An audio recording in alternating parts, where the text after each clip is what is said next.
A truth that is seldom expressed out loud is that a man's deepest desire is not sparked by a flawless body or a well-thought-out plan. Men who have experienced life, love, and loss give themselves up to a presence rather than an image. And not just any presence, the kind that, without uttering a word, gives them the impression that they are facing a woman who has already made up her mind and doesn't need to be chosen. This video isn't about manipulation. This is not a place for empty techniques. Since what genuinely arouses desire in a mature man cannot be done, rather, it is embodied, emanated, and vibrated from a very deep place. I won't tell you what to do to make a man want you. We're talking about emotionally available men. People who want a connection that shakes them to their very core and aren't stuck in the game of superficial conquest. For them, a woman's soul, her charm, and her genuineness are the real entrance, while her body serves as a threshold. What does Carl Jung mean when he states in Man and His Symbols that the female soul contains in its unconscious the image of the man, and the male soul contains the image of the woman? Deep down, desire is sparked by how the other reflects what we hold inside and yearn to integrate, not by what the other is. I want to talk to you today about how that kind of intense, emotional, and enduring desire is sparked, the kind that arises when a man feels that he doesn't need to prove anything, defend himself, or explain himself when he's with you. He must be. And the secret to that is understanding how to activate what I refer to as mental nicknames. Mental nicknames are particular ways of naming what a man values in himself, but rarely hears acknowledged. They are not magic words or overblown praises. Because when a woman says something to a man from presence and truth like, "I admire your calm," or "I feel your quiet strength," something inside of him ignites, not in his body, but in his identity. Desire becomes genuine at that point. It's not merely a spark, it's a flame. Not a meaningless passion, but an attraction that grows, endures, and creates bonds. The 4 mental nicknames I'm going to show you in this video: natural protector, untamable, man of steel, and calm and mystery in person, have the ability to trigger that kind of connection. I'll describe a specific scene, words, gestures, tones, and rhythms with each one, along with the errors that frequently unintentionally put out that fire. Because a woman's energy, gaze, pauses, and rhythm when speaking are all important aspects of how she inhabits the moment, not just what she says. Additionally, not all men are available for this degree of intimacy, so the answer to the question of whether this works with all men is no. This is for those who dare to meet themselves through the other, not for those who flee from themselves. And if you're here, it's because you already know that you don't need to plead for love. You just need to. Because the most alluring thing to a man is not a woman who seduces him out of urgency, but rather one who sees him and doesn't need him to validate herself. You must embody your magnetism with calm clarity and truth. Let's get started. It is impossible to create genuine desire. It is not activated by practiced scripts or reacts to formulas. The kind of true desire that emerges in a man who is emotionally available is provoked rather than controlled. That provocation is nuanced and graceful rather than violent. Beyond the obvious, it is a dance between conscious energies that are aware of one another. You should write this on your skin. A mature man stays with a woman who makes him feel free, but visible, not one who tries to trap him. Therefore, the more you develop into a calm, present-focused woman who understands her own value, the more you allow him to express himself from his true self rather than his ego. What does Carl Jung's statement in The Archetypes and the Collective, unconscious, that the shadow is everything the individual refuses to acknowledge about themselves, have to do with desire? Everything. Because a man starts to feel deeply desired when he feels that you calmly hold space for what he doesn't even yet know he wants to show, rather than confining him, correcting him, or molding him. That's the key. Allowing him to open up rather than pressuring him to do so. Letting an emotion surface rather than pressuring it. Because he starts to feel appreciated for who he is, rather than for what he provides when he feels free to be himself without criticism, pressure, or criticism. And that makes all the difference. However, we frequently mistake vulnerability for neediness without realizing it. We make an effort to give him a sense of importance, but it comes from a place of lack. "I need you to protect me" turns into an emotional demand. However, if you substitute "I recognize that you know how to protect" for that sentence, the effect is completely different. You're honoring there, not asking. You're making him feel like a man, not like he's useful. There's something in your energy that calms, even when everything is burning. For instance, it's not the same to look him in the eyes and say, "It was admirable how you handled everything without losing control," as it is to say, in a trembling voice, "Thank you for helping me. I wouldn't know what to do without you." Feel it. Neediness is present in the first, while feminine power acknowledges masculine power in the second. That honors desire rather than merely igniting it. Impact, that energy that doesn't ask or demand, but just is what drives desire rather than need. What you radiate becomes more appealing the more you live up to that version of yourself that chooses from her own peace rather than chasing it. Men who are emotionally available recognize this right away. When you look at them, they notice how you breathe. They hear your pauses more than your words, and they sense the emotional maturity in you. The capacity to remain silent without feeling anxious. They want a woman who sees them, not one who subdues them. Indeed, a woman who knows her value and still chooses to look at them tenderly is more alluring than one who is looking for approval. A woman who inspires without imposing, who can touch with a word without invading, who doesn't shout, but whose voice is heard. Indeed, this calls for internal effort. It calls for self-awareness, self-control, and emotional self-regulation. Because your true feminine power, the one that doesn't have to shout to be heard or expose itself to be desired, comes from that self-control. It simply must be, and it's more alluring than you might think to be deeply rooted in who you are. The instinct to defend is a silent urge that every mature man possesses. It's an instinct older than words. It has nothing to do with saving lives or being a hero. A man connects with a crucial aspect of his masculine identity when he believes that he can be helpful, that his actions have an effect, and that his presence provides safety. Not all women are aware of this, and even fewer are able to bring out that side without making him feel coerced or obligated. However, something profoundly brightens when you are able to do it with grace, acknowledgement, and not necessity. Modern Man in Search of a Soul. Carl Jung discussed how a woman can serve as a conduit for a man's transcendent function. In other words, she can stimulate his desire to give his best effort without absorbing or correcting him. Honoring his protective instinct is one way to achieve that. Here's an important distinction, though. You're acting on that impulse out of trust rather than weakness, because you are aware that when a man perceives his strength as a valued gift rather than a threat, he grows.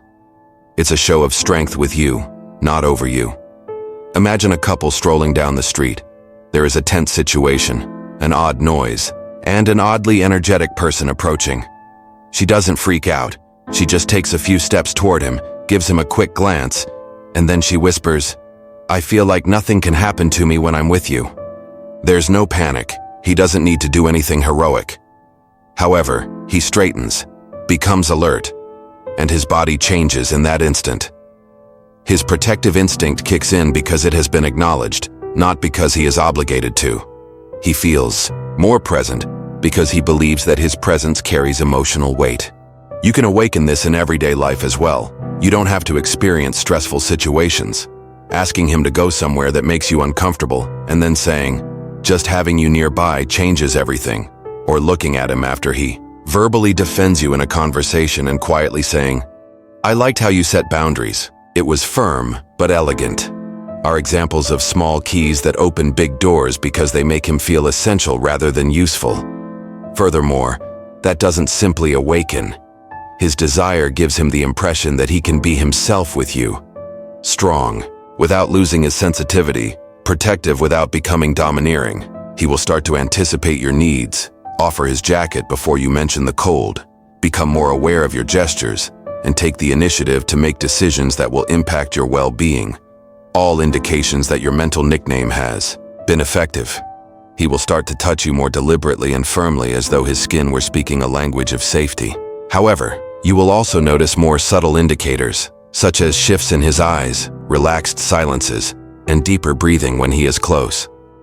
Because men respond with their bodies, their energy, and their presence more often than they do with words. The idea that this type of validation is only effective if you pretend to be a needy woman is one of the most widespread misconceptions. A lot of women overstate their vulnerability, highlight their awkwardness, or put themselves in a position that is almost childlike, burdensome, and draining. You don't need him, but you choose him. So the key phrase is, "I can do it, but with you, I rest." That's where the power lies. You value him, you don't use him. You're having a rough day, which is another potent scene. You don't expect him to fix it, and you don't make everything dramatic. Today was a lot, but when you hug me, everything falls into place. You say simply, and then you take a step toward them. Only recognition exists, not demand. The message is, you're not the solution. You're the space where I can let go.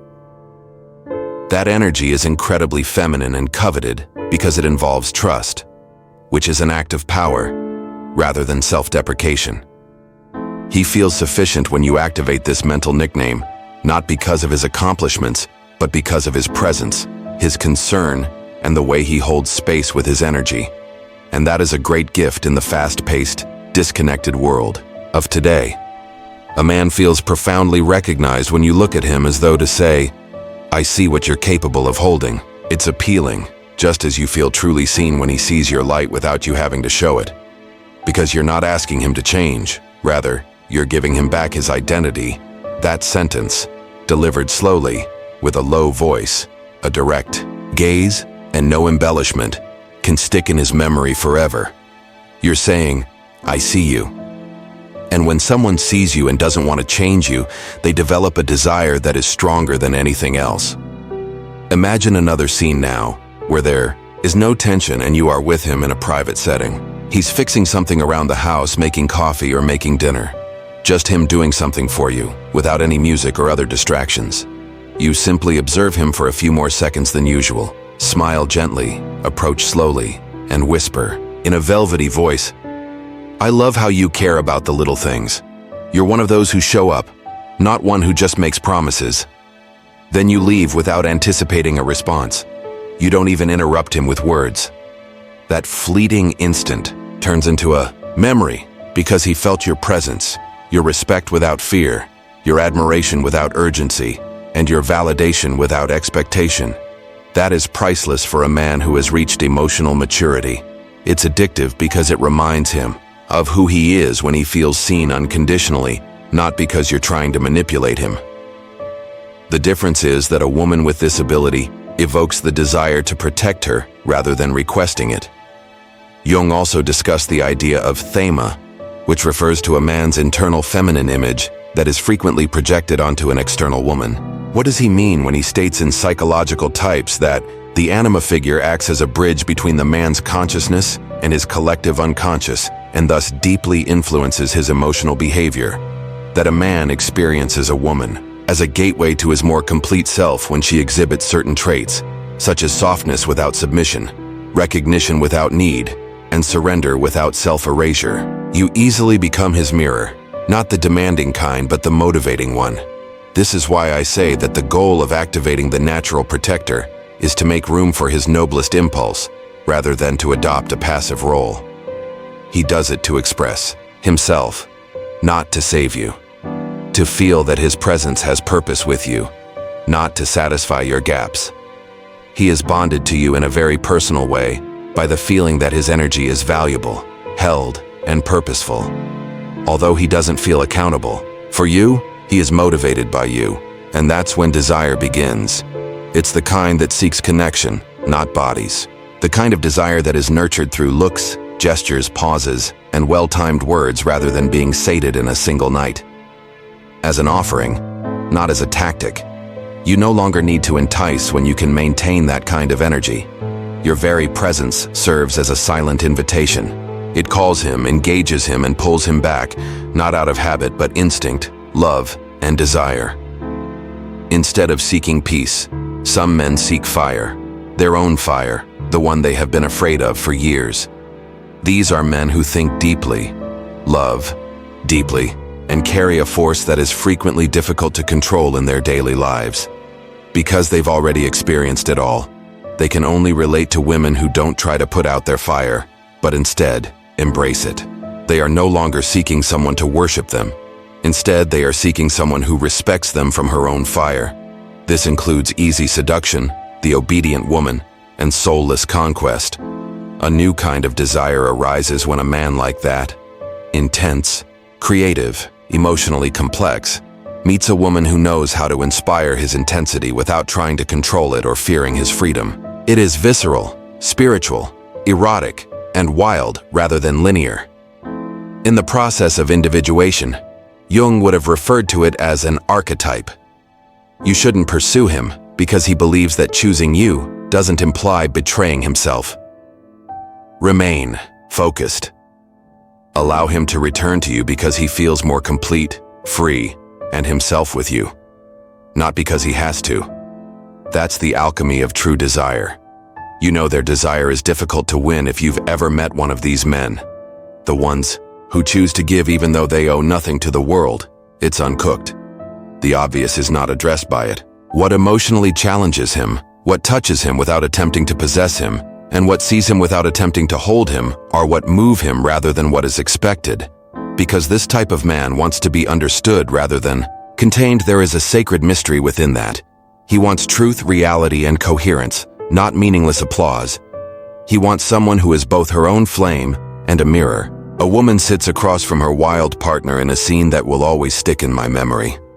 He talks about an injustice he has encountered with vigor and anger. He stiffens, moves, and speaks louder.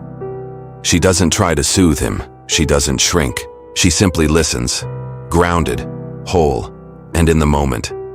He doesn't say anything. He just takes a deeper breath and bows his head like a person respecting an altar. When he's done, she merely says, "It moves me how you never stay silent. There's something wild in you that I never want to see extinguished." Respect was more important than sex, which is why desire was unavoidable. You can't fake those kinds of words, gestures, and moments. They come from a woman who has become friends with her shadow, chaos, and truth, who no longer seeks permission to burn, and who is no longer afraid of her own intensity. They are not derived from a script that she has learned. Because the untamable wants an equal, someone who sees him with passion rather than expectation, and who tells him to leave without fear, not a passive muse. He lives for danger but yearns for emotional safety. So when he comes back, he looks at him as though to say, "I'm here. I didn't stop you, but I know you chose me." That's what ignites him, expressed with energy rather than words. No soul will not gravitate toward you if you can successfully blend passion and safety, freedom and loyalty, intensity and presence. I must add that these men are also terrified of being dominated, misinterpreted, and domesticated. They start to trust you because they perceive that you understand them without attempting to trap them, and that you acknowledge their anger without attempting to quell it. And an unruly man gives up when he trusts.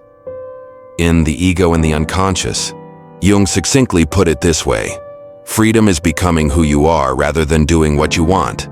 This type of man wants you, not on a whim, but because he sees that he can become more of who he already is by your side. He wants more than just a lover. He wants someone who challenges him, who doesn't back down when he steps into the dark, who pushes him further, and who sees his growth, who loves him without embarrassment.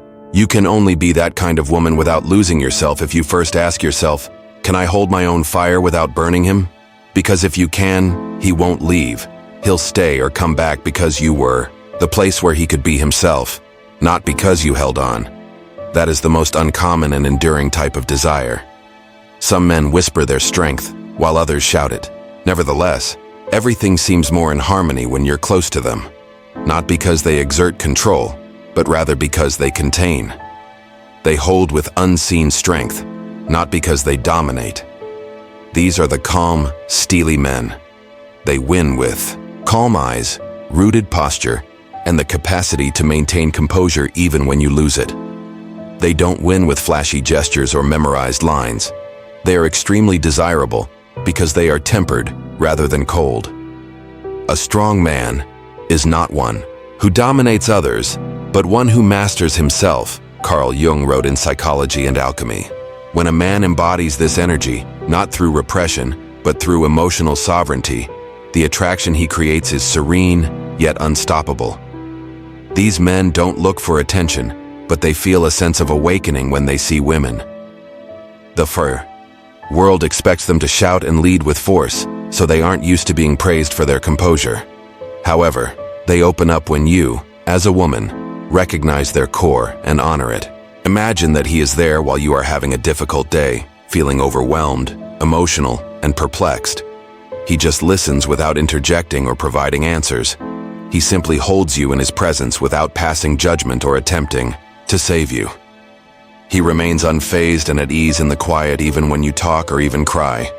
Without saying a word, he envelops you in his arms after you're finished. Something in him awakens and something in you rests in that moment because his presence alone had an impact and he didn't have to do anything. Imagine looking at him and saying, "You're a rock. The way you stay steady when everything moves calms me more than any advice ever could." He didn't expect that because he usually doesn't notice his calmness, but you saw it and you woke him up. When a man's identity is stable, calm, and containing, he needs a woman who can name it, not out of need, but out of admiration. Male desire frequently arises from this affirmation of identity. This mental archetype is evoked by phrases like, "Your presence is my anchor." With you, I don't need to defend myself from anything. Sometimes I just want to lie on your chest and let your breathing bring me back into alignment, which are spoken slowly and without expectation, with a silence that embraces and a gaze that holds rather than demands. That's how you arouse the desire of the man who observes without yelling. Your calmness arouses this type of man more than your haste. When he realizes that you can breathe with him rather than on top of him, that you can maintain his composure without upsetting it, and that you don't need drama to feel connected, he becomes very excited. Its drawbacks. Far too many women interpret his calmness as a lack of interest. His silence is interpreted by them as disinterest. The man of steel and calm doesn't play with emotions, so they lose him after becoming impatient and trying to elicit a response to feel safe. When he knows you don't want to change him, that you don't need him to talk more, and that you trust his rhythm, he connects.